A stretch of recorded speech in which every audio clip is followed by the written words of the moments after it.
ओम नमो भगवते वासुदेवाय। ओम नमो भगवते वासुदेवाय। ओम नमो भगवते वासुदेवाय।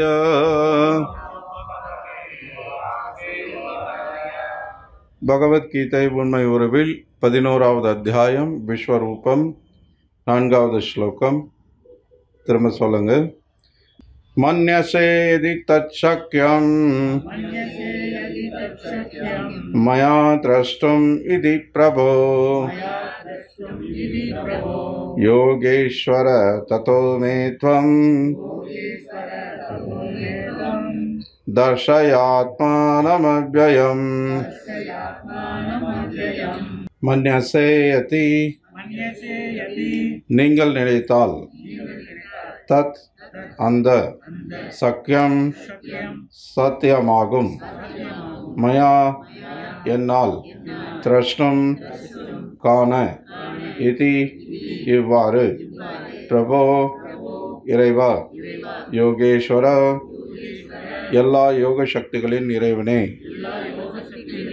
ததா பிறகு, மே எனக்கு, துவம் நீங்கள், தர்ஷய காட்டும், ஆத்மானம் தங்களை, அவ்யயம் நித்திய. மொழிபெயர்ப்பும் பொருளுரையும் வழங்கியவர் அகில உலக கிருஷ்ண பக்தி இயக்கத்தின் ஸ்தாபக ஆச்சாரியர் தெய்வ திரு பக்தி வேதாந்த சுவாமி ஸ்ரீல பிரபுபாதர். மொழிபெயர்ப்பு. உமது விஸ்வரூபத்தை என்னால் பார்க்க முடியும் என்று தாங்கள் நினைத்தால், எம்பெருமானே, எல்லா யோக சக்திகளின் இறைவனே, அந்த எல்லையற்ற விஸ்வரூபத்தை எனக்கு காட்டி அருளும். பொருளுரை. முழுமுதற் கடவுளான கிருஷ்ணரை ஜட புலன்களை கொண்டு காண்பதோ கேட்பதோ புரிந்து கொள்வதோ உணர்வதோ இயலாது என்றும், அதே சமயத்தில் நாவிலிருந்து தொடங்கும் இறைவனது திவ்யமான அன்பு தொண்டில் ஈடுபட்டிருந்தால் பகவானே தன்னை வெளிப்படுத்துவார். அப்போது அவரை காண முடியும் என்று கூறப்பட்டுள்ளது. ஒவ்வொரு உயிர்வாளியும் ஒரு ஆன்மீக பொறியே என்பதால் பரமபுருஷரை பார்ப்பதோ புரிந்து கொள்வதோ சாத்தியமல்ல. பக்தனான அர்ஜுனன் தனது கற்பனையின் பலத்தை நம்பவில்லை. மாறாக உயிர்வாளியான தனது எல்லைகளை ஒப்புக்கொண்டு கிருஷ்ணரது அளக்கவியலாத தன்மையை ஆமோதிக்கின்றான். ஓர் உயிர்வாளி எல்லையற்ற வரம்பற்ற நபரை புரிந்து கொள்வது சாத்தியமல்ல என்பதை அர்ஜுனன் அறிந்திருந்தான். ஆனால் அந்த எல்லையற்ற நபர் தன்னைத்தானே வெளிப்படுத்தும் போது அத்தகைய எல்லையற்ற கருணையால் அவரது எல்லையற்ற தன்மையை புரிந்து கொள்ள முடியும். இறைவன் தமது சிந்தனைக்கு அப்பாற்பட்ட சக்திகளை உடையவர் என்பதால் யோகேஸ்வர எனும் சொல்லும் இங்கே மிகவும் முக்கியமானதாகும். அவர் எல்லையற்றவர் என்ற போதிலும் அவரே விரும்பினால் தனது கருணையின் மூலம் தன்னை வெளிக்காட்ட முடியும். எனவே அத்தகு புரிந்து கொள்ள இயலாத கிருஷ்ணரின் கருணையை யாசிக்கிறான் அர்ஜுனன். அவன் கிருஷ்ணருக்கு கட்டளை கொடுக்கவில்லை. கிருஷ்ண உணர்வில் பூரணமாக சரணடைந்து பக்தி தொண்டில் ஒருவன் ஈடுபடாத வரையில் தன்னை வெளிப்படுத்துவதற்கான அவசியம் கிருஷ்ணருக்கு இல்லை. எனவே தங்களது மனக்கற்பனையின் பலத்தை நம்பியிருக்கும் மனிதர்கள் கிருஷ்ணரை காண்பது சாத்தியமல்ல. நமோ விஷ்ணுபாதாய கிருஷ்ண பிரேஷ்டாய பூதலே ஸ்ரீமதே பக்தி விகாச சுவாமி நாமினே. நமோ விஷ்ணுபாதாய கிருஷ்ண பிரேஷ்டாய பூதலே ஸ்ரீமதே பக்தி வேதாந்த சுவாமி நாமினே. नमस्ते सारस्वती देवे गौरवाणी प्रचारिणे निर्विशेष शून्यवादी पाश्चात्य देशतारिणे. जय श्री कृष्ण चैतन्य प्रभु नित्यानंद श्री अद्वैत गदाधर श्रीवासादि गौर भक्त वृंद. हरे कृष्णा कृष्णा कृष्णा हरे हरे, हरे राम राम राम हरे हरे. हरे कृष्णा. முதல்ல எல்லாருக்கும் வணக்கம். எல்லாரையும் இந்த சத்சங்க நிகழ்ச்சிக்கு வரவேற்கிறோம். 11வது அத்தியாயம் 4வது ஸ்லோகத்தை கேட்டுட்ருக்கோம். இந்த அத்தியாயத்தின் தொடக்கத்தில் அர்ஜுனன் ஒரு அழகான ஒரு கூற்றை முன்வைக்கிறான். ஆன்மீக சம்பந்தமான பரம ரகசியங்களை அன்புடன் எனக்கு வழங்கியுள்ளீர். தங்களது இத்தகைய அறிவுரைகளை கேட்டதால் இப்போது எனக்கு மயக்கம் தெளிந்து விட்டது. மோகோயம் பிகதோ மமா. ஸோ என்னுடைய மோகம், என்னுடைய குழப்பம் எல்லாம் இப்போ தெளிவாயிடுச்சு அப்படின்னு சொல்கிறான். இந்த பகவத்கீதையினுடைய நோக்கமே அதுதான். பகவான் இந்த கீதா உபதேசம் வழங்கியிருப்பதன் நோக்கம் என்ன அப்படின்னா, இந்த பௌதிக உலகத்தில் தன்னை யார் என்று மறந்த நிலையில் இருக்கக்கூடிய, மாயை வயப்பட்டு தன்னுடைய அடையாளத்தை மறந்திருக்கக்கூடிய, குழம்பிய நிலையில் தெளிவில்லாத ஒரு நிலையில் இருக்கக்கூடிய ஜீவாத்மாக்களை தெளிவுபடுத்துவதற்காக, ஜீவாத்மாக்களை அவர்களுடைய உண்மையான அடையாளத்தை உணர வைப்பதற்காகத்தான் இந்த கீதை உபதேசிக்கப்பட்டது. ஸோ இப்போ இந்த 10 அத்தியாயம் கேட்ட வரைக்குமே அர்ஜுனன் சொல்கிறத பார்த்தா நமக்கு இதுவே போதுமானதாக இருக்குது. ஆனாலும் பகவான் கருணையோட மேலும் நமக்கு அறிவுரை வழங்குகிறார். இன்னும் நிறைய விஷயங்களை விவரிக்க இருக்கிறார். 2வது ஸ்லோகத்தில் பார்த்தோம்னா, தாமரை கண்களை உடையவரே, ஒவ்வொரு உயிர்வாளியின் தோற்றம் மற்றும் மறைவினை பற்றி உம்மிடமிருந்து விவரமாக கேட்ட நான் தற்போது உமது அழிவற்ற பெருமைகளை உணர்ந்துள்ளேன். 3வது ஸ்லோகத்தில், உத்தம புருஷரை, உன்னத உருவை நான் தங்களுடைய உண்மை நிலையில் என் முன் காண்கிறேன் என்ற போதிலும் தங்களை பற்றி தாங்களே விளக்கியபடி இந்த பிரபஞ்ச தோற்றத்திற்குள் தாங்கள் எவ்வாறு உட்புகுந்து உள்ளீர் என்பதை காண நான் விரும்புகின்றேன். உமது அந்த ஐஸ்வர்ய ரூபத்தினை காண நான் ஆவலுடன் உள்ளேன். 10வது அத்தியாயத்தில் நீங்கள் சொன்னீங்க, ஆம் சர்வஸ்ய பிரபவ மத்த சர்வம் பிரவர்த்ததேன்னு சொல்லி. எனக்கு புரியறது, குழப்பம் இல்லை, நான் தெளிவாக இருக்கேன். ஆனாலும் எல்லா படைப்புன்னு இருக்கிற எல்லாவற்றிற்கும் மூலம் நீங்கள் அப்படின்னு சொன்னது ஒரு ஏட்டளவு தான் இப்போ இருக்குது, வார்த்தை அளவில் தான் இருக்குது. ஆனால் அது நடைமுறையில் நீங்கள் காட்டிட்டா இன்னும் சௌகரியமாக போயிடும். இப்போ நான் தான் எல்லாத்துக்கும், இங்கே பாருங்கள், இவ்வளோ பெரிய ஃபேக்ட்ரி இருக்குது, இவ்வளோ பெரிய பில்டிங் இருக்குது, இதெல்லாம் நான் தான் உரிமையாளன் அப்படின்னு சும்மா வெறும் வார்த்தை அலையில் சொன்னால் யார் வேணால் சொல்லிட்டு போயிடலாம். அது ஒரு பெரிய விஷயம் கிடையாது சொல்கிறது. ஆனால் உண்மையிலேயே அதுக்கெல்லாம் உரிமையாளன் நான் தான் அப்படின்றத நடைமுறையில் காட்டணும் அப்படின்னா அது அந்த உரிமையாளரால் மட்டும்தான் முடியும், இல்லையா? இப்போ நான் உரிமையாளர் இல்லாமல் நான் அந்த பில்டிங்குள்ளே போனாலே என்னை பிடிச்சி யாரை என்னன்னு விசாரிப்பாங்க, இல்லையா? அது முடியாது. ஸோ அதனால் இப்போது பகவான் நான் தான் எல்லாத்தையும் படைக்கிறேன்னு சொல்கிறார், எல்லாம் என்னிலிருந்து தோன்றுகின்றன என்றார். இப்போ அதை உங்களுக்குள்ளே தான் இருந்து வந்தது எல்லாமே, நீங்கள் தான் எல்லாத்துக்கும் ஆதாரம் அப்படின்றத நீங்கள் காட்டிடுங்க. இப்போது இந்த பொருளுரையில் 3வது ஸ்லோகத்துக்கான பொருளுரையில் பிரபுபாதர் விவரிக்கிறார். இது உண்மையிலேயே அர்ஜுன் ரொம்ப விருப்பப்பட்டு கேட்குற ஒரு விஷயம் கிடையாது. ஏன்னா அர்ஜுனன் ஆல்ரெடி பார்த்துட்ருக்கிற அந்த ரூபம் இருக்கிறதுலையே மிக உயர்ந்த திவ்யமான ரூபம், ஸ்வயம் ரூபம், பகவானுடைய ஸ்வயம் ரூபம், எல்லா அவதாரங்களுக்கும் மூலமான ரூபம். இப்போ இந்த விஸ்வரூபம் அப்படின்றது என்ன அப்படின்னா, ஒரு தற்காலிகமான பௌதிக ரூபம். விஸ்வம் அப்படின்னா என்ன? பிரபஞ்சம். இந்த பிரபஞ்சத்தை, இதெல்லாம் என்னிலிருந்து தான் வந்தது அப்படின்றத அந்த பிரபஞ்சத்தை காட்ட போகிறார். இந்த பிரபஞ்சம்ன்றது தற்காலிகமான ஒன்று, நிரந்தரமானது கிடையாது, இல்லையா? ஸோ அப்போது இந்த தோற்றம் தற்காலிகமான ஒன்று, இது பௌத்திகமான ஒரு தோற்றமும் கூட.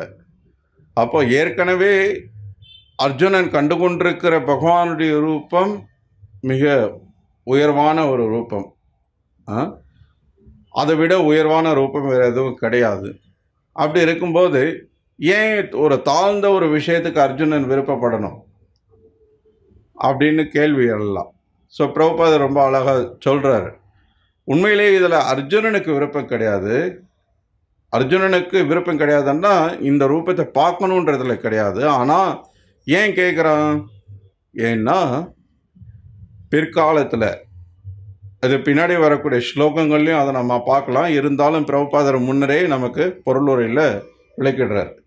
பிற்காலத்தில் இப்போ எல்லாம் நம்ம பார்த்துட்ருக்கோம் இல்லையா, இந்த மாதிரி சமயத்தில் எங்கே பார்த்தாலும் ஒரு அவதாரம், நான் தான் இந்த அவதாரம் அந்த அவதாரம்னு மக்களை ஏமாத்துறதுக்காக ஏமாற்ற பேர் வழிகள் இருக்காங்க இல்லையா. இங்கே பார்த்தா நான் ஒரு அம்மன் அவதாரன்றார், இன்னொருத்தர் பார்த்தா நான் இந்த கல்கி அவதாரங்கிறாரு, இன்னொருத்தர் இன்னொரு அவதாரன்றார். ஸோ இந்த மாதிரி இப்போ நீங்கள் தான் நான் எல்லாவற்றிற்கும் மூலம்னு சொன்னீங்க. அந்த மாதிரி பின்னாடி யாராவது நான் தான் எல்லாத்தையும் படைத்தேன், நான் தான் எல்லாத்துக்கும் மூலம், நான் தான் பகவான் அப்படின்னு சொன்னால் அப்போ மக்கள் ஏமாந்து போயிடுவான்ட்டாங்களா? ஸோ அந்த மாதிரி ஏமாற்ற பேர் வழிகள் மக்களை ஏமாற்றாமல் இருக்கணும் அப்படின்னா அப்போது பகவான் அப்படின்றவர் வெறுமனே நான் தான் அனைத்தையும் படைக்கிறேன்றது சொல்கிறது மட்டும் இல்லாமல் அதை காட்டவும் செய்ய முடியும். அவர் தான் பகவான். புரியுறதா? ஸோ இப்போது நீங்கள் அதை காட்டிட்டீங்கன்னா பின்னாடி யாராவது ஏமாத்தினாங்கன்னா மக்கள் அவங்ககிட்ட கேட்கலாம், ஓ அர்ஜுனன்கிட்ட நான் தான் எல்லாத்தையும் படைக்கிறேன்னு கிருஷ்ணர் சொன்ன போது சரி நீங்கள் அந்த விஸ்வரூபத்தை காட்டுங்கன்னு உடனே கிருஷ்ணர் விஸ்வரூபத்தை காட்டினார். இப்போ நீ கல்கி அவதாரம்னு சொல்கிறியே, காட்டு. முடியலையா? நீ அவதாரம் இல்லை, நீ ஒரு நாய்.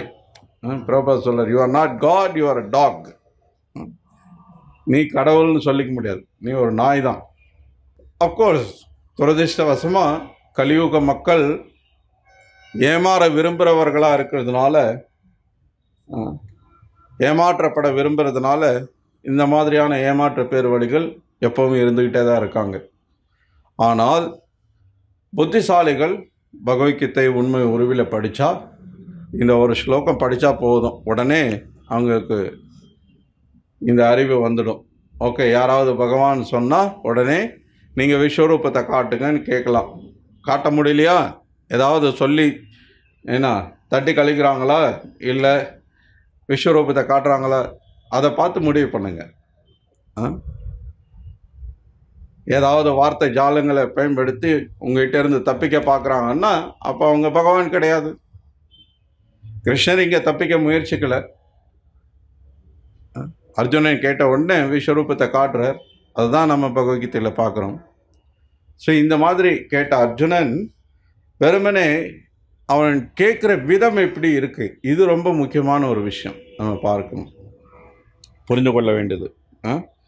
இதுவரைக்கும் பேசின விஷயங்கள் பகவானை விஸ்வரூபம் காட்ட சொல்லி கேட்கறதுக்கு முன்னாடி தாமரை கண்களை உடையவரே, இந்த மாதிரி பகவானுடைய பெருமைகளை உயர்த்தி பெருமையாக பேசுறது, இதுதான் ஒரு நல்ல பண்புள்ள ஒரு நபருக்கான அடையாளம்.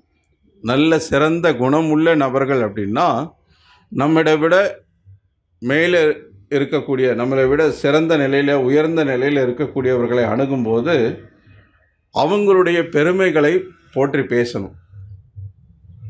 அவங்கள உயர்வாக பேசுகிறது வழக்கமான ஒரு விஷயம். நீங்கள் சாஸ்திரத்தில் எங்கே வேணால் பார்க்கலாம். ஹனுமான் முதல்ல ராமச்சந்திரரை சந்திக்கும்போது நீங்கள் ராமாயணத்தில் பார்க்கலாம். ராமச்சந்திரருடைய பெருமைகளை அவ்வளோ அழகாக பேசுவார். இது மாதிரி நீங்கள் எல்லா இடத்துலையுமே எந்த ஒரு பக்தரும் பகவான் முன்னாடி நின்ன உடனே அவங்க எதுக்காக வந்தாங்களோ அதை உடனே சொல்லிட மாட்டாங்க. ஏன்னா பகவானே எனக்கு இது வேணும் அது வேணும் கொடுங்க அப்படி இல்லை. பகவான் முன்னாடி பகவானுடைய பெருமைகளை, பகவானுடைய வைபவங்களை புகழ்ந்து பாடிட்டு அதுக்கப்புறம் பகவான்கிட்ட என்ன கேட்க வராங்களோ அதை கேட்பாங்க. ஸோ அது எல்லா இடங்கள்லையும் நீங்கள் சாஸ்திரங்களில் பார்க்கலாம். ஸோ அதே மாதிரி தான் இங்கே அர்ஜுனன், அதுக்கு தான் இப்போ இந்த 2வது 3வது ஸ்லோகங்களை நான் படித்தேன். ஸோ இப்போ இந்த மாதிரி பகவானுடைய பெருமைகளை சொல்லிட்டு இப்போ என்ன சொல்கிறான், உமது விஸ்வரூபத்தை என்னால் பார்க்க முடியும் என்று தாங்கள் நினைத்தால், நான் கேட்குறேன்றதுக்காக நீங்கள் காட்டி ஆகணுன்ற கட்டாயம் உங்களுக்கு கிடையாது. என்னால் பார்க்க முடியும், எனக்கு அதுக்கான தகுதி இருக்குன்னு நீங்கள் நினைச்சா. எப்படி கேட்குறான் பாருங்கள். இது வந்து ரொம்ப முக்கியம். இன்றைக்கி வந்து ரொம்ப பெரிய புத்திசாலின்னு நினச்சிட்டு நிறைய பேர் கடவுளை காட்ட முடியுமா சவால் விடுறான். சவால் விடுறதுக்கு அவர் யார்? உன் வீட்டு வேலைக்காரன் கூட வந்து நீ சவால் விட்டன்னா, போடா எனக்கு உன் வீடு இல்லைன்னா இன்னொரு வீடு இருக்குன்ட்டு போயிட்டே இருப்பான். உன்கிட்ட நான் வேலை செஞ்சாகணுன்றது என்ன இருக்குது? இன்றைக்கி வேலை செய்கிறவங்கக்கிட்ட கூட நீங்கள் வந்து அதட்ட முடியாது. அப்படி தான் சூழ்நிலை இருக்குது இல்லையா? இவந்தோ வேத கலாச்சாரத்தில் வந்து பார்த்திங்க அப்படின்னா சூத்திரர்கள் அப்படின்னா உயர் பிரிவினர் என்ன சொல்கிறாங்களோ அதுபடி செயல்படணும். அவங்க கட்டளைப்படி செயல்படுறது தான் சூத்திரர்களுடைய வேலை. ஆனால் இன்றைக்கி அப்படி கிடையாது. இன்றைக்கி நீங்கள் வந்து கொஞ்சம் அதட்டினீங்கன்னா அப்படியே அந்த நிமிஷமே விட்டுட்டு கிளம்பிடுவாங்க. நீ பார்த்துக்கோ.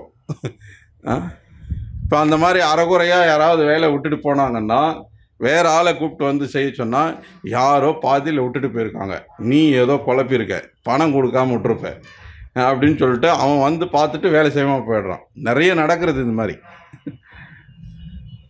இப்போ நம்ம கோயில் கட்டிகிட்டு இருக்கிறதுனால நமக்கு தச்சு வேலை செய்கிறதுக்கு, கொத்தனார் வேலை செய்கிறதுக்கு, அந்த வேலை இந்த வேலைன்னு பல விதமான வேலை செய்கிறதுக்கு ஆளுங்களை தேவைப்படுது. கூட்டிகிட்டு வந்து இந்த மாதிரி யாராவது ஏதாவது ஒரு பிரச்சனை பண்ணுறாங்கன்னு பாதியில் அனுப்பிட்டா அந்த வேலையை தொடர்ந்து செய்கிறதுன்றது பெரிய தலைவலி. ஸோ இது வந்து ஒரு சாதாரண நிலையில், ஒரு வேலைக்காரங்க நிலையில் இருக்கிற ஒரு சாதாரண ஒரு உழைப்பாளிகள் முன்னாடியே இந்த மாதிரி நம்ம நடந்துக்க முடியாதுன்னும் போது பகவான்கிட்ட போய் நீ சவால் விட்டால் அது நடக்குமா? என்ன அவசியம் இருக்குது? அதனால தான் இங்கே பகவான் என்ன சொல்கிறார், பிரபுபாதர் என்ன சொல்கிறார் பொருளுரையில்,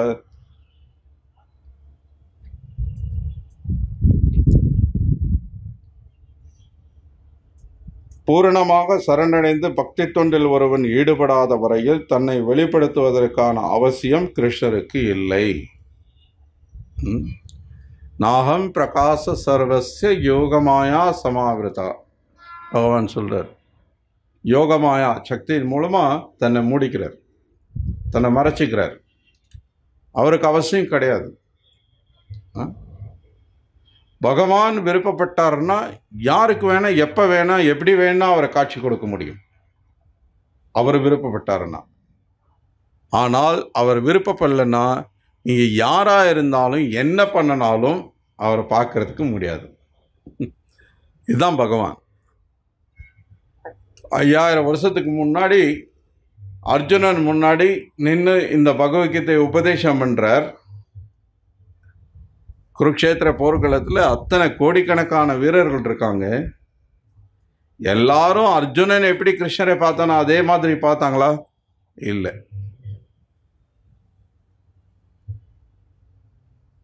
கௌரவர்கள் முன்னாடியும் தான் கிருஷ்ணர் நடமாடினார், அவங்க கூடவும் பேசினார், அவங்க கூடவும் அமர்ந்திருந்தார், அவங்க கூடவும் சாப்பிட்டார். பாண்டவர்கள் கூட எப்படி பழகினாரோ அதே மாதிரி தான் கௌரவர்கள் கூடவும் இருந்தார். ஆனால் கௌரவர்கள் பாண்டவர்கள் பார்த்த மாதிரி கிருஷ்ணரை பார்த்தாங்களா? பாண்டவர்களுக்கு கிருஷ்ணர் மேலே இருந்த பிரியமோ அன்போ கௌரவர்களுக்கு இருந்ததா? இல்லை. எல்லா விதத்திலையும் வித்தியாசம் இருந்தது. மேலோட்டமாக பார்க்கும்போது எல்லாம் ஒரே மாதிரி தான் தெரியுது. ஆனாலும் பாண்டவர்களுடைய மனப்பான்மை வேறு மாதிரி இருக்குது. கிருஷ்ணர் விஷயத்தில் கௌரவர்களுடைய மனப்பான்மை வேறு மாதிரி இருக்குது. பாண்டவர்கள் கிருஷ்ணரை பகவானாக பார்க்குறாங்க, கௌரவர்கள் கிருஷ்ணரை ஒரு சூழ்ச்சி பண்ணி எப்படியாவது பாண்டவர்களை ஜெயிக்க வைக்கணும்னு போராடுற ஒரு போராளியாக பார்க்குறாங்க. அர்ஜுனன் இங்கே வந்து பணிவோடு எனக்கு நீங்கள் விருப்பப்பட்டால் விஸ்வரூபத்தை காட்டுங்கன்னு சொல்லி கேட்குறாங்க. ஆனால் இதே விஸ்வரூபம் இல்லை, கொஞ்சம் வேறுபட்ட ஒரு விஸ்வரூபத்தை துரியோதன முன்னாடியும் ஒரு முறை காட்டுறார். பாண்டவ தூதா அப்படின்னு பகவானுக்கு ஒரு பேர் இருக்குது, அழகான நாமம். நீங்கள் காஞ்சிபுரத்தில் போனீங்கன்னா இருக்கிற திவ்ய தேசங்களில் ஒரு திவ்ய தேசம் பாண்டவ தூத பெருமாள், ரொம்ப மிக பிரம்மாண்டமான ஒரு தரிசனம் அங்கே பார்க்கலாம். அந்த பாண்டவ தூதான்ற பெயர் வர்றதுக்கு காரணம், இந்த குருக்ஷேத்திர போருக்கு முன்னாடி என்னதான் பாண்டவர்களுக்கு குருக்ஷேத்திர போரில் பங்கெடுத்துக்கிறதுக்கான எல்லா உரிமையும் இருக்குது, எல்லா நியாயமும் இருக்குது, போரில் ஜெயிச்சாகணுன்ற கட்டாயமும் இருக்குது. சத்திரியர்கள்ன்றதுனால அது அவங்களுடைய கடமை, அவங்களுடைய தர்மம், எல்லா காரணங்கள் இருந்தும் யுதிஷ்டர் ஒரு தர்ம ராஜா, தர்மமே உருவானவர். அவர் இப்போ நம்ம ஒரு குடும்பம் அரசாட்சி கைப்பிடிக்கணுன்றது ஒரு காரணத்துக்காக உலகத்தில் இருக்கிற இத்தனை கோடிக்கணக்கான வீரர்கள் சண்டையிட்டால் எவ்வளவோ பேர் மடிந்து போகிறது உறுதி, எவ்வளவோ இழப்பு உண்டாக போகிறது. அர்ஜுனன் பகவத்கீதை ஆரம்பத்தில் சொல்கிற மாதிரி இந்த வீரர்களுடைய மனைவிகள்லாம் விதவையாக போகிறாங்க. அந்த விதவைகள் அதிகமாக இருந்தால் சமூகத்தில் அவங்க வழி தவறி நடப்பாங்க. வழி தவறி போகும்போது அப்போ அவங்களுக்கு பிறக்க போகிற குழந்தைகள் தேவையில்லாத சந்ததியினராக இருப்பாங்க. இதனால் சமூகம் ரொம்ப சீர்கெட்டு போகும், அமைதி குலையும். இது மாதிரி பல காரணங்களுக்காக யுதிஷ்டர் என்ன நினைக்கிறார், எப்படியாவது இந்த போரை தவிர்த்தா நல்லா இருக்குமே, போர் வேண்டாமே அப்படி நினைக்கிறார். ஸோ அதனால் யுதிஷ்டர் என்ன பண்ணுறார், கிருஷ்ணா, எங்களுக்காக நீங்கள் ஒரு முறை கௌரவர்கள்ட்ட போய் பேசி பாருங்கள், எப்படியாவது இந்த போரை தவிர்க்கிறதுக்கு முயற்சி பண்ணுங்கள். கிருஷ்ணருக்கு அதில் விருப்பம் கிடையாது, அர்ஜுனனுக்கு விருப்பம் கிடையாது, பீமனுக்கு விருப்பம் கிடையாது. ஆனால் பாண்டவர்கள் தர்மத்தின் பாதையில் நடக்கக்கூடியவர்கள்ன்றதுனால யுதிஷ்டருடைய விருப்பத்துக்கு எதிராகவும் அவங்களால செயல்பட முடியல. யுதிஷ்டர் மூத்தவர், அவர் வார்த்தைப்படி தான் நடந்தாகணுன்றது அதுதான் தர்மம், அதைப்படி தான் அவங்க செயல்படுறாங்க. எந்த விஷயத்தில் அவங்க மீறினது கிடையாது. இப்போது இந்த மாதிரி ஒரு சங்கடமான சூழ்நிலை இருந்தாலும் கிருஷ்ணரும் மறுக்க முடியல. கிருஷ்ணரும் சரின்னு சொல்லிட்டு தூது போகிறார். அங்கே வந்தால் சகுனி துரியோதனோடு சேர்ந்து ஒரு பெரிய திட்டம் போடுறாங்க. என்னன்னா, பாண்டவர்களை ஜெயிக்கிறது அவ்வளோ கஷ்டமான விஷயமே கிடையாது. யார், சகுனி, கர்ணா, துரியோதனை எல்லாம் சேர்ந்து ஆலோசனை பண்ணுறாங்க. பிரச்சனை என்னென்னா, எந்தாவது சிக்கலான ஒரு சூழ்நிலை வரும்போது கிருஷ்ணரை தலையிடுறார். அவர் தலையிட்டாருன்னா எல்லாமே நாசமாக போகுது, நம்ம போடுற திட்டம் எல்லாம் நாசமாக போகுது. முதல்ல கிருஷ்ணரை இந்த இந்த இந்த இந்த கூட்டணியிலிருந்து பிரிச்சிடணும். பாண்டவர்கள்லேருந்து கிருஷ்ணரை முதல்ல விலக்கிட்டோம்னா அப்புறம் பாண்டவர்களை ஜெயிக்கிறது சுலபம் அப்படின்னு ஒரு ஐடியா. ஸோ அப்போ கிருஷ்ணரை பிரிக்கணும்னா என்ன பண்ணணும், கிருஷ்ணரை அழிக்கணும், கிருஷ்ணரை கொல்லணும். ஸோ அதனால் துரியோதன சகுனி எல்லாம் சேர்ந்து என்ன பண்ணுறாங்க, ஒரு விசேஷமான ஒரு ஆசனம் அமைக்கிறாங்க. அந்த ஆசனத்தில் உட்காந்தா அது ஏதோ ஒரு, எனக்கு எக்ஸாக்டாக ஞாபகம் இல்லை, அது ஏதோ ஒரு திட்டம் போட்டு கிருஷ்ணரை கொல்லணும்னு ஒரு திட்டம் போடுறாங்க. அந்த சமயத்தில் அஃப்கோர்ஸ் பகவான் அவர் திரிகாலக்கிரக, அவர் முக்காலத்தையும் அறிந்தவர், அவருக்கு தெரியாதது எதுவுமே கிடையாது, எல்லாருடைய இதயத்திலும் இருக்கிறார். நம்ம ஒரு திட்டம் போடுறதுக்கு முன்னாடியே என்ன நினைக்கிறோன்றது அவருக்கு தெரிஞ்சிடும். ஏன்னா ஸோ அவருக்கு தெரியாத எதுவுமே கிடையாது. உடனே அவரை புரிஞ்சுட்டு அங்கே நீங்கள் நினைக்கிற மாதிரி என்ன உங்களால் அழிக்க முடியாதுன்றதை காட்டுறதுக்காக அங்கே ஒரு விஸ்வரூபத்தை காட்டுவார். அந்த மாதிரி பகவான் அங்கே விஸ்வரூபம் காட்டும்போது துரியோதனை என்ன சொல்லுவான், இது ஏதோ மாயாஜாலம், ஏதோ வித்தை காட்டுறார் கிருஷ்ணர் அப்படின்னு சொல்லிட்டு, அப்போ கூட கிருஷ்ணர் பகவான்றதை அவன் ஏற்க மறுப்பான். இதுதான் நிலவரம். ஸோ கிருஷ்ணர் இந்த பூமியில் எல்லாரும் முன்னாடியும் இருந்து கொண்டிருக்கிறார். எவ்வளவோ பேர் பார்த்தாங்க, ஆனால் எல்லாருமே கிருஷ்ணரை கிருஷ்ணராக பார்க்கல. பல பேர் கிருஷ்ணரை ஒரு மனிதராக அல்லது ஒரு சிறந்த வீரனாக, ஒரு சத்திரியனாக, ஒரு வைஷ்யனாக அப்படி தான் பார்த்தாங்களே ஒழிய பெரும்பாலானவர்கள் கிருஷ்ணரை பகவானாக பார்த்தவர்கள் சில பேர் தான், சில பக்தர்கள் தான். ஸோ அதனால் பகவான் எல்லார் இடத்துலையும் தன்னை முழுமையாக வெளிப்படுத்திக்கணுன்ற அவசியம் அவருக்கு கிடையாது, கட்டாயம் கிடையாது. யாரும் அவரை கட்டாயப்படுத்த முடியாது. கிருஷ்ணா நீ முன்னாடி வந்தாகணும் அப்படின்னு யாரும் அவரை கட்டாயப்படுத்த முடியாது. யாருடைய கட்டளைக்கும் அவர் கீழ்ப்படிந்திருக்கிறவர் கிடையாது. அவர் தான் சுப்ரீம், எல்லாத்துக்கும் உச்சமானவர் அவர் தான். அவர் கட்டளைக்கு கீழ்ப்படிந்தவர்கள் தான் மற்ற எல்லாருமே. ஏகலே ஈஸ்வர கிருஷ்ணா ஆர் சப பிரித்யா. ஒரே ஒரு ஈஸ்வரர். ஈஸ்வரா அப்படின்னா கட்டுப்படுத்தக்கூடியவர். அவர் ஒருத்தர் தான் எல்லாத்தையும் கட்டுப்படுத்துறார். ஆர் சப பிரித்யா அப்படின்னா மற்ற எல்லாருமே அவருக்கு கீழ்ப்படைந்தவர்கள். சில பிரபுபாதர் விளக்குறார், ஈஸ்வரா அப்படின்னு சொன்னால் நீங்களும் நானும் கூட தான் ஈஸ்வரா. நீங்கள் ஒரு குடும்ப தலைவனா, உங்கள் குடும்பத்துக்கு நீங்கள் ஈஸ்வரா, உங்கள் குடும்பத்தை கட்டுப்படுத்துறீங்க. நீங்கள் வேலை செய்கிற அலுவலகத்துக்கு போனீங்கன்னா அங்கே உங்கள் முதலாளி ஈஸ்வரா, அவருக்கு கீழ்பட்டிருக்கீங்க. நீங்கள் இங்கே ஈஸ்வரராக இருக்கிறவர் இங்கே வந்தால் கட்டுப்பட்டு இருக்கிறார். இவருக்கு மேலே ஒரு ஈஸ்வரர் இருக்கிறார். அவருடைய ஹெட் ஆஃபீஸுக்கு போனாருன்னா அங்கே அவரை விட ஒரு பெரிய முதலாளி இருக்கிறார். அவருக்கு மேலே இன்னொரு ஈஸ்வரர் இருக்கிறார். ஸோ இந்த மாதிரி இந்த உலகத்தில் நம்ம யாரை எடுத்துக்கிட்டாலும் நமக்கு மேலே ஒருத்தர் இருப்பார்.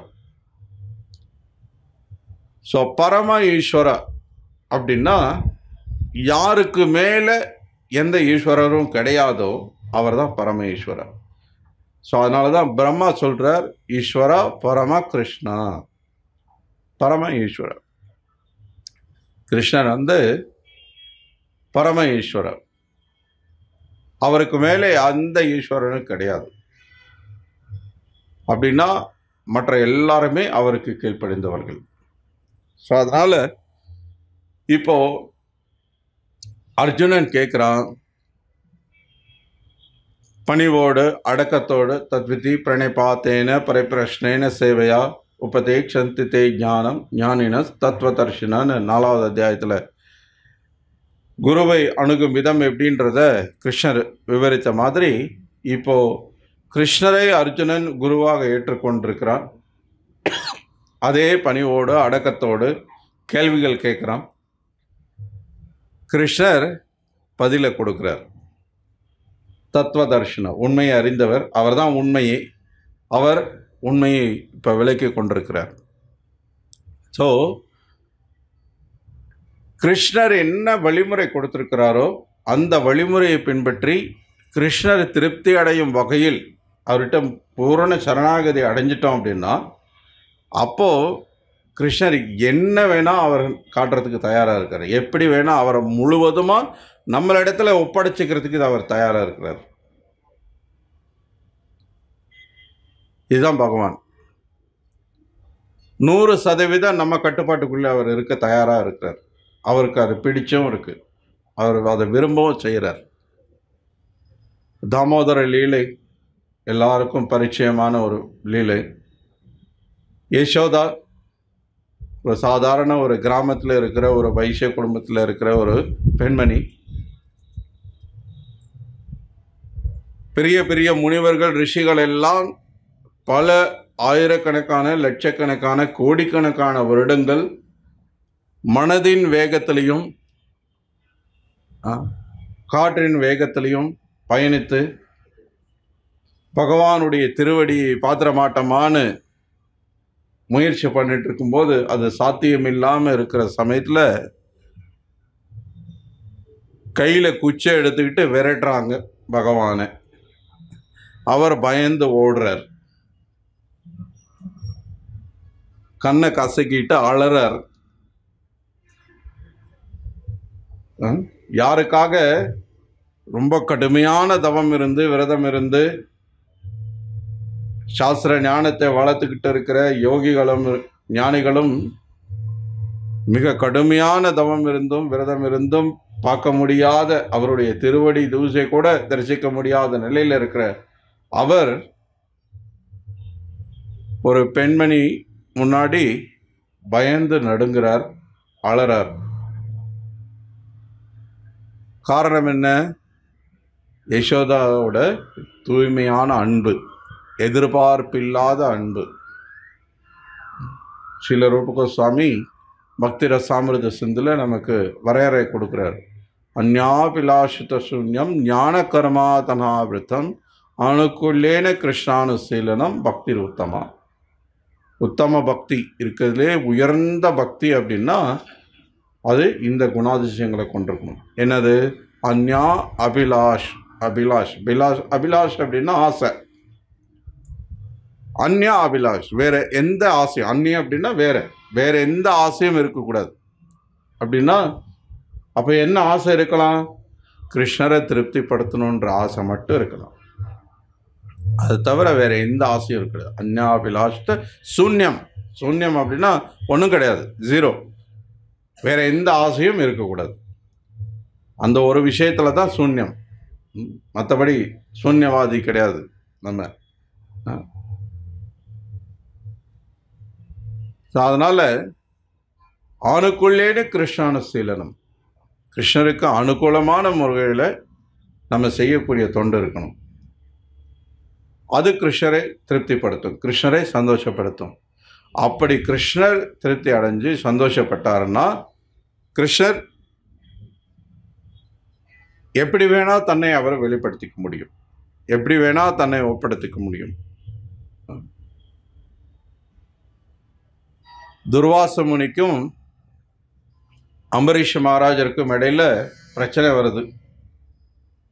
துர்வாசர் கோபம் அடைஞ்சிடுறார், அம்பரீஷரை கொல்லணும்னு முடிவு பண்ணிடுறார். ஒரு அசுரனை உருவாக்குறார். அந்த அசுரன் அம்பரீஷரை கொல்ல பார்க்கும்போது உடனே அங்கே சுதர்ஷன் சக்கரை தோன்றி அந்த அசுரனை கொண்டுட்டு துர்வாசரையும் சேர்த்து துரத்துது. இப்போ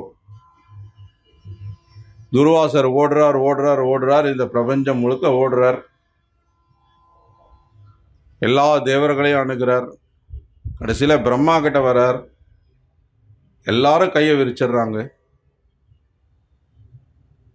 பிரம்மா சொல்கிறார், ஒருவேளை நீங்கள் சிவபெருமானை அணுகி பாருங்க, ஏன்னா நீங்கள் சிவனை வழிபடுறீங்க,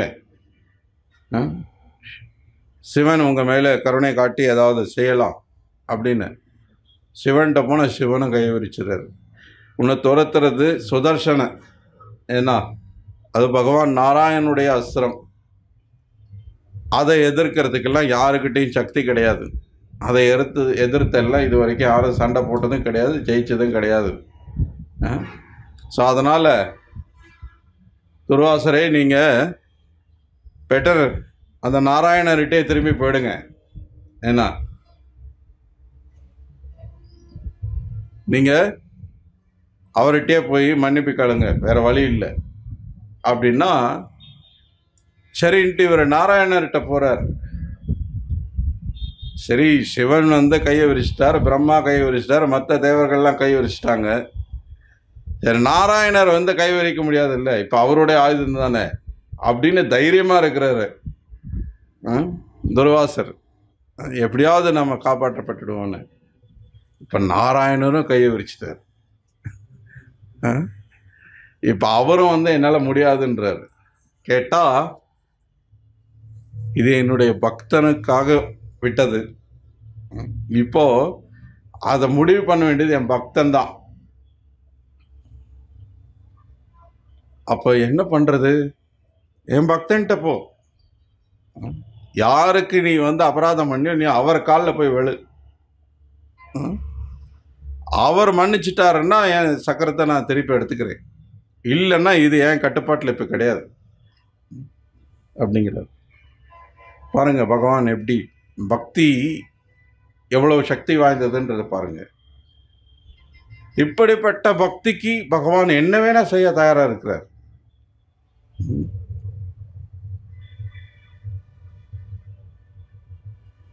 காரணம் என்ன? துர்வாசர் கேட்கிறார், என்ன அப்படி உங்க பக்தன்ட்டு இருக்கு? நான் ஒரு பிராமணன், அம்பரீஷர் ஒரு சத்திரியன், குலத்தால பார்த்தா என்னை விட தாழ்ந்த நிலை அம்பரீஷர். என்ன நீங்க பார்த்துட்டீங்க? அப்போ நீங்க நமோ பிரம்மண்ய தேவாய கோ பிராமண பிதாச்சன்னு உங்களை புகழறாங்க, நீங்க பிராமணர்களுக்கு பிரியமானவர்னு சொல்றாங்க. பிராமணன் வந்து இப்படி கெஞ்சிட்டு இருக்கேன், நீங்க வந்து ஒரு சத்திரியன்கிட்ட போக சொல்றீங்களே. சத்திரியன் அவர் என்னுடைய பக்தர், வைஷ்ணவ. வைஷ்ணவ அப்படின்னா பிராமணனை விட உயர்ந்த நிலை. வைஷ்ணவர் என்ற ஸ்தானத்தை விட உயர்வான ஸ்தானம் வேற எதுவும் கிடையாது. என்னுடைய பக்தனை விட உயர்ந்தவன் யாரும் கிடையாது. அதனாலதான் என் பக்தன்ட்ட என்னையே நான் ஒப்படைக்கிறேங்கிறார்.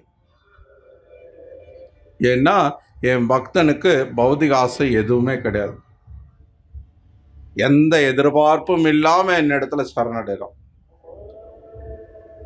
ஸோ இது பக்தி. பக்தியினுடைய பெருமை அவ்வளவு உயர்வானது.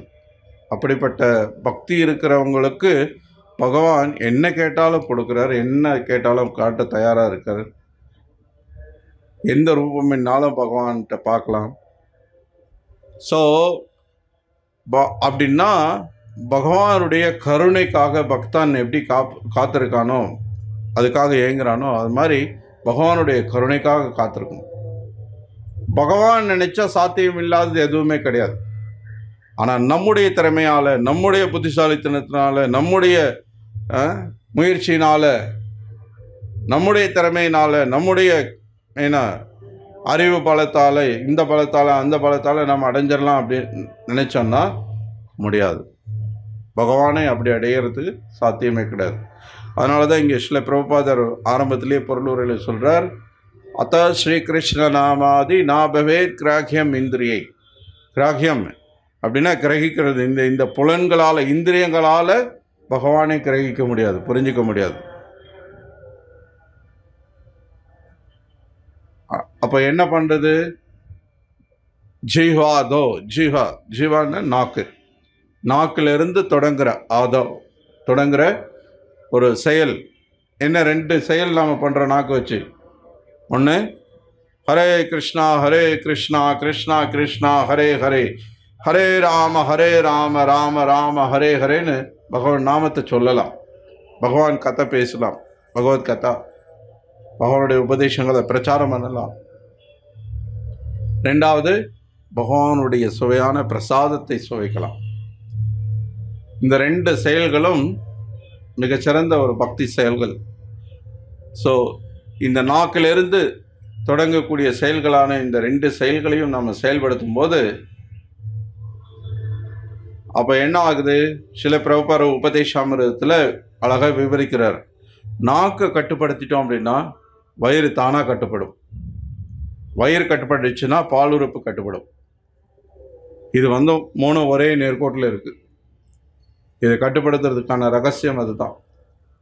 இந்த புலன்களை கட்டுப்படுத்திட்டோம் அப்படின்னா அப்போது எளிதாக நம்ம பகவானுடைய சேவையில் நம்மளை முழுமையாக ஈடுபடுத்தி கொள்ள முடியும். இந்த புலன் கட்டுப்பாடு இல்லாத வரைக்கும் நம்ம முழுமையாக பகவான் சேவையில் ஈடுபட முடியாது. இந்த புலன்களுடைய திருப்தி, இந்த நாக்கு வயிறு பாலுறுப்பு மட்டும் இல்லை, மற்ற புலன்களுடைய திருப்தி தான் நமக்கு உயர்வாக தெரியும். அதுதான் நமக்கு சந்தோஷத்தை கொடுக்குதுன்னு நம்ம நினச்சிட்ருப்போம். ஸோ அதனால் இந்த புலன்கள் நமக்கு திருப்தியை கொடுக்குற விஷயம் கிடையாதுன்றதை நம்ம முதல்ல புரிஞ்சுக்கணும். ஏஹி சம்ஸ்பர்ஷஜா போக துக்கயோனே ஏவத்தே 5வது அத்தியாயத்தில் கிருஷ்ணர் அழகாக விவரிக்கிறார். இந்த புலன்கள் மூலமாக வரக்கூடிய அந்த இன்பம் துன்பத்திற்கு காரணமானதுங்கிறார். அது என்னங்க இன்பம்ன்றீங்க, அப்புறம் அது எப்படிங்க துன்பத்துக்கு காரணமாகும்?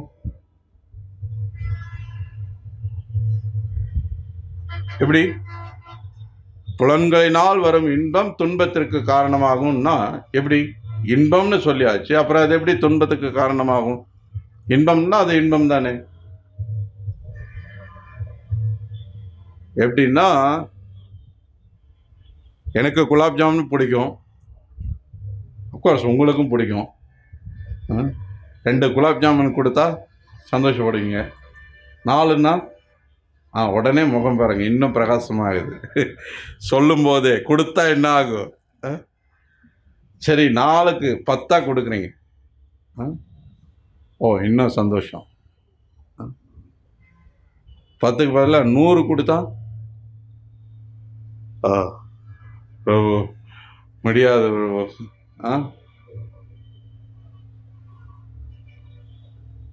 ஸோ எது சந்தோஷத்தை கொடுக்குதோ அதுவே வேதனை கொடுக்குது அளவு மீறும் போது. ஏன்னா இந்த புலன்கள் திருப்தி அடையாது. சரி, இன்னைக்கு 100 குலாப் ஜாமுன் கொடுத்து நமக்கு வெறுக்க வச்சுட்டாங்க, இனிமேல் வாழ்க்கையில் குலாப் ஜாமுனை சாப்பிட மாட்டேன் கிடையாது.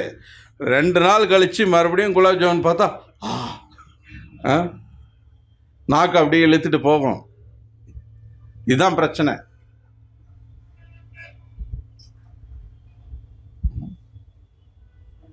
இதுதான் இந்த புலன்களால் வரக்கூடிய பிரச்சனை. அதனால தான் கிருஷ்ணர் சொல்றார், இந்த புலன் இன்பம் துன்பத்துக்கு காரணமானது. ஸோ இந்த புலன்கள் நமக்கு இன்பத்தை கொடுக்குற விஷயமே கிடையாது. இன்பம் கிருஷ்ணர்கிட்ட இருந்து வருது. அது தெரியாமல் நம்ம இந்த புலன்களால் இன்பத்தை அடைய முயற்சி பண்ணிட்டு இருக்கிறது முட்டாள்தனம். இந்த மாதம் பகவத் தர்ஷனம் படிச்சிங்களா? யாரெல்லாம் படிச்சிங்க? பகவத் தர்ஷனத்தில் அழகாக ஒரு கதை இருக்குது, அந்த படக்கதை, காக்கா கதை.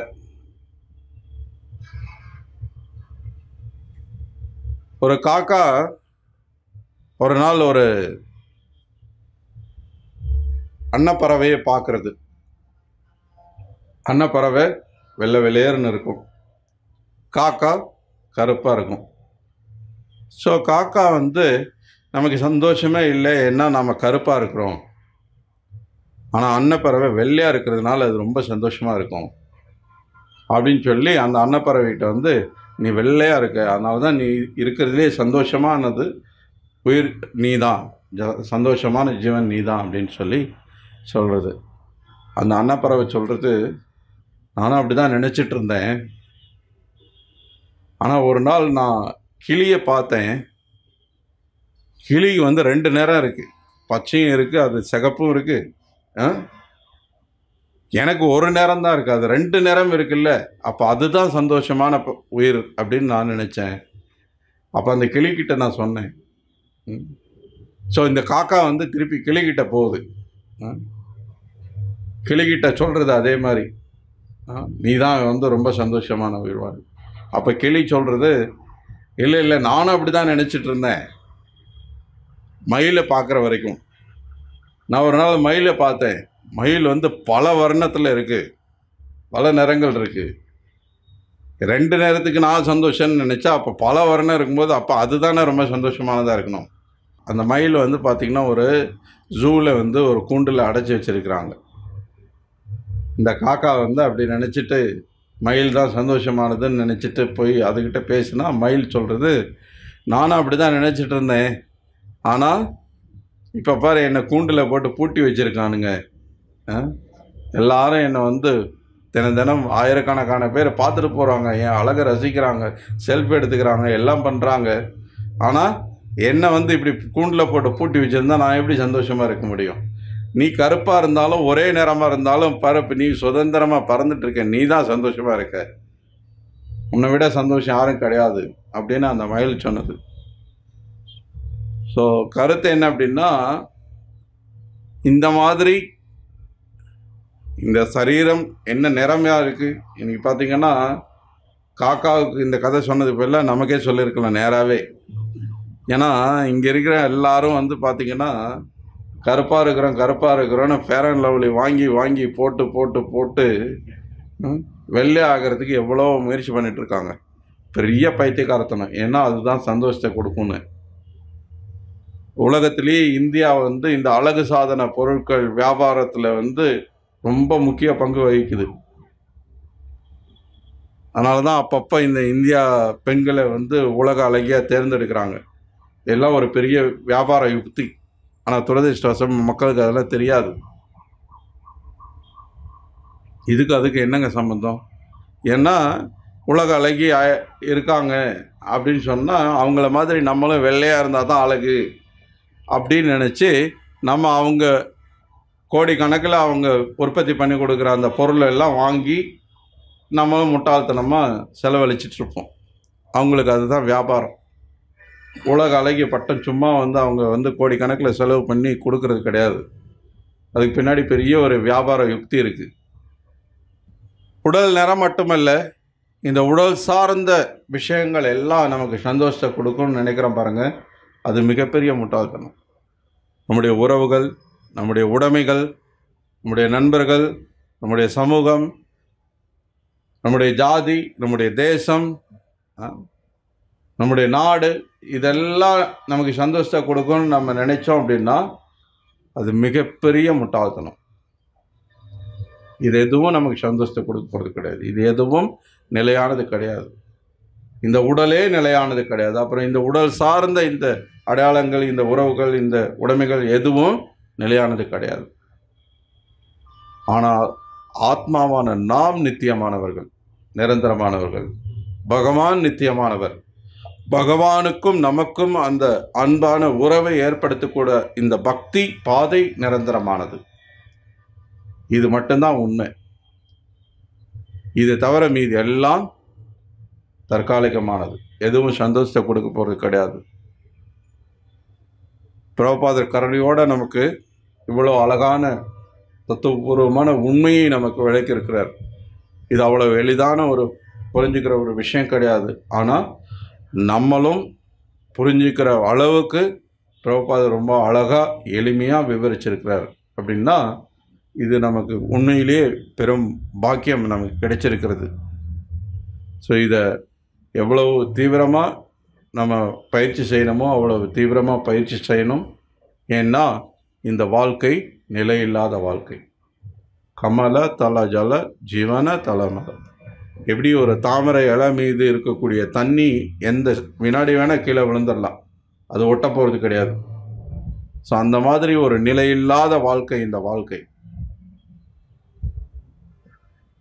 என்னங்க என்ன பேசினாலும் கடைசியில் வந்து பயமுறுத்துறீங்களே. கடைசியில் வந்து இந்த பயமுறுத்தாமல் செத்து போயிடுவோன்னு சொல்லியே பயமுறுத்தி சரி, யார் சாகாமல் இருக்காங்க சொல்லுங்கள். சரி, நீ சிரிச்சுக்கிட்டு நம்ம வந்து இதை கடந்து போயிடலான்னா முடியாது, தப்ப முடியாது. நீங்கள் சிரித்தாலும் சரி, அழுதாலும் சரி, வேதனைப்பட்டாலும் சரி, அதுலேருந்து தப்ப முடியாது. ஆனால் பக்தி தப்பிக்கிறதுக்கான வழி இருக்குது. புனர்ஜன்ம நவித்தியத்தை, மறுபடியும் இங்கே பிறவி எடுக்காமல் இருக்கிறது தான் தப்பிக்கிறது. அது பக்தியினால் மட்டும்தான் சாத்தியம். ஸோ தயவுசெய்து பக்தியை தீவிரமாக பயிற்சி பண்ணுங்கள். அடிக்கடி நான் சொல்கிற மாதிரி இது ஒரு பொழுதுபோக்கு நிகழ்ச்சி கிடையாது. இது ஏதோ வார கடைசியிலே நம்ம ஒரு நாள் ஒரு 1.5 மணி நேரம் 2 மணி நேரம் அப்படி டைம் பாஸ் பண்ணுறதுக்கான ஒரு நிகழ்ச்சி கிடையாது. முழுக்க இது ரொம்ப சீரியஸான வாழ்க்கையை பற்றின ஒரு தீவிரமான ஒரு சீரியஸான ஒரு விஷயம். ஸோ இது சீரியஸாக பயிற்சி பண்ணுங்கள். ஒவ்வொரு நாளும் எவ்வளவு முடியுமோ அவ்வளோ ஜெபம் பண்ணுங்கள். எவ்வளவு முடியுமோ அவ்வளோ பிரபுபாதருடைய புத்தகங்களை படிங்க, பிரபுபாதருடைய உபன்யாசங்களை கேளுங்க. எவ்வளவு முடியுமோ அவ்வளோ உங்களை பக்தி சேவையில் ஈடுபடுத்திக்க முயற்சி பண்ணுங்கள். அது நம்மளை காப்பாற்றும். இப்போ இல்லைனாலும் எப்போவாவது ஒரு நாள் நம்ம காப்பாற்றப்படுவோம். அது உத்தரவாதம். அதுக்கு பகவான் கீதையில் பல உத்தரவாதம் கொடுக்குறாரு, பல இடங்களில் அதுக்கு உத்தரவாதம் கொடுக்குறாரு. ஹரே கிருஷ்ணா. பகவத்கீதை உண்மை உருவில் key Joy. Srila Prabhupada key Joy.